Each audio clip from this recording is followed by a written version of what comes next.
Jer tebi priliči svaka slava, čast i poklonjenje, Otcu i Sinu i Svetome Duhu, sada i uvek i u vekove vekova. Amin.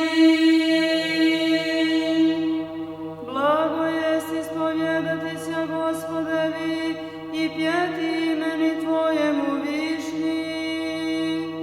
Molitvami Bogorodici spase, spasi nas. Voзвещати заутро милост Твою и истину Твою на всяку нощ. Молитвами Богородиci спасе, спаси нас. Яко прав Господ Бог наш, и несть неправди в нем,